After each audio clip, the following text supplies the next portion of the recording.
The great migration from the Wii U to the Switch continues. The Mario titles had already made the jump between platforms, which, considering Mario is the main character of those games, makes a lot of sense. But now it's time to give some underappreciated gems a chance in the spotlight. That leads us to the game I wanted to make the jump the most out of any in the Wii U's library, Tokyo Mirage Sessions. A game that is generally summed up as weird conceptually, but actually quite good. There have certainly been bumps in the road in its journey on both the Wii U and the Switch, but the hour has almost arrived for the game to get a chance with a wider audience than ever before. I just hope it lives up to the praise and does surprisingly well for such a strange game. Tokyo Mirage Sessions Sharp FE Encore started out as a proposed crossover game between two legendary JRPG series, Nintendo and Intelligent Systems' Fire Emblem, and Sega and Atlus's Shin Megami Tensei. A crossover that made people really hyped for the result. However, as fans of those games may realize quickly upon seeing this game, it is certainly not a traditional crossover like the Musu games Fire Emblem Warriors or Persona 5 Scramble. Tokyo Mirage Sessions is largely its own thing, with some inspiration and systems derived from the two aforementioned franchises. This revelation sparked some backlash given fans' disappointment, which I understand given the initial advertising. But once the game was released on the Wii U in December 2015 in Japan and June 2016 worldwide, the reception was actually quite positive, at least for the most part, but I'll get to the other reason there was fan backlash later in the video. The reviews were positive, but sales were rather mediocre.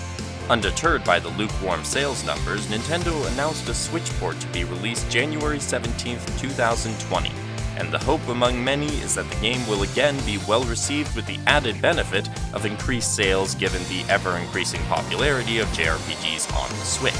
Some people, though, are wondering, if they haven't actually been looking at the images of the game, why this is considered a weird game. Well, let me enlighten you then. Tokyo Mirage Sessions Sharp FE Encore is a JRPG with social elements set in Tokyo. Sounds pretty familiar to those who have played Persona 5.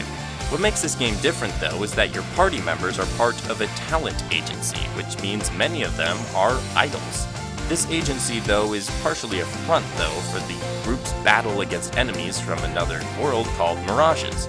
To fight against the Mirages, the characters in your party have allied with friendly Mirages who uncoincidentally are based on characters from the Fire Emblem series such as Chrom and Shida. Why these Mirages are causing havoc with Tokyo and targeting idols, the characters don't know. At least not yet, but they will find out over this journey. The two main characters of the game are school friends Itsuki and Tsubasa, who get sucked into the adventures early on and join the agency after they become what they call Mirage Masters. Tsubasa in particular has a strong connection to the strange occurrences happening due to an incident shown early on in the game when her sister and an entire theater full of people except her disappeared. Certainly a compelling start to her character arc. The characters all seem lively, especially the supporting cast, and the opportunities to really get to know this group of characters is something I'm really looking forward to. I felt recently that a lot of games have sort of overwhelmed with the number of characters, which is fine sometimes, but I want to get to know a tight-knit, well-fleshed-out cast again. From what I've seen with regards to Tokyo Mirage Sessions' group of Fortuna Entertainment members, I think I may have found one in this land of idols and entertainers, especially since I've heard that the game has some intriguing insight into the Japanese entertainment industry, in addition to some fantastical apparitions standard in any Shin Megami Tensei game. It is one of the more unique premises for a game I've encountered, and usually the emphasis on idol entertainment might be a sticking point for me. In this case, it works quite well from what I've heard. However, the one thing that gets absolute praise that makes me very excited for the game is the gameplay. Fire Emblem and Shin Megami Tensei are very different games in terms of gameplay, and when it comes to combat, Tokyo Mirage Sessions definitely leans more towards SMT. It has a turn-based battle system with your party having the ability to target the enemy's weaknesses generally centered around elements. However, as part of the Fire Emblem influence, enemies also have weaknesses based on weapons. Targeting weaknesses is the best way to proceed in battle because it can trigger sessions, where an ally can do a follow-up attack if they have a certain skill. These skills can chain attacks and allow you to defeat enemies, and I love when gameplay systems allow your party to feel more like a team in battle. Plus, the battle gameplay has even more systems that activate duo attacks or performance attacks that make this a surprisingly deep combat system that looks extremely fun to play with. Out-of-combat gameplay alternates between real-world Tokyo and what they call the idle spheres, where the Mirages reside most of the time. Players can do the standard dungeon exploring in the idle spheres and also complete side quests from NPC characters in Tokyo. The main story in-game takes place over several chapters, interspersed with side chapters focusing on particular characters, which can give gameplay boosts after completion. It is very standard JRPG fare on this part of the gameplay, but hey, the system really works, so no reason to change it.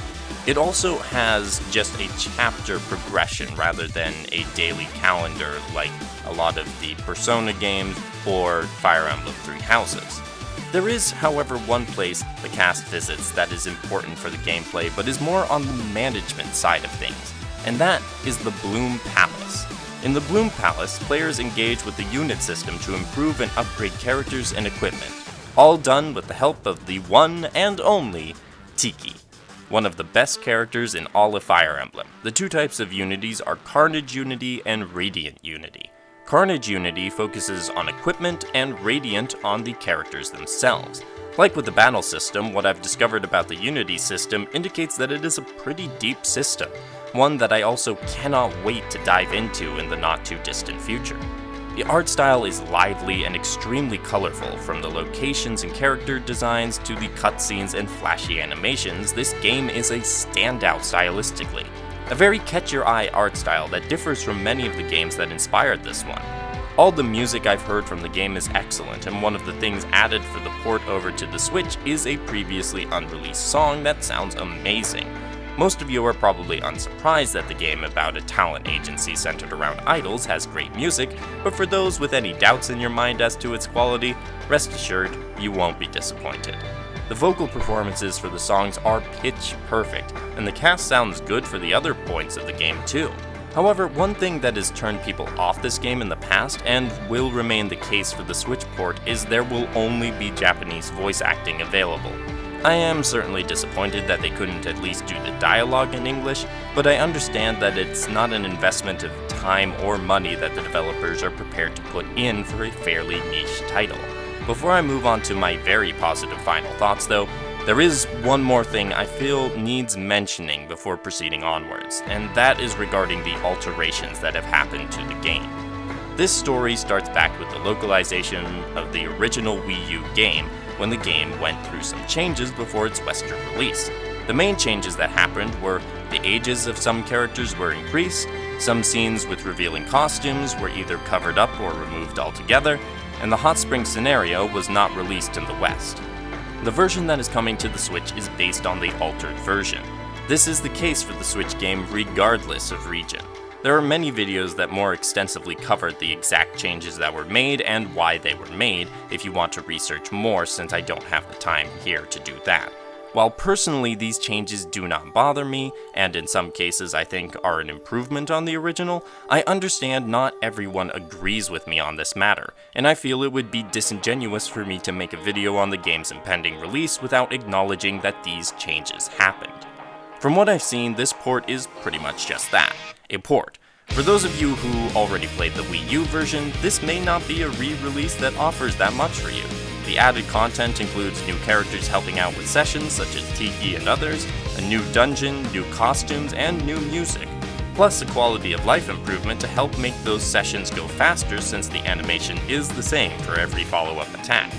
It is good that these additions are included, but the main reason I'm excited about this re-release is because of the main game, not any additional content in the Switch version.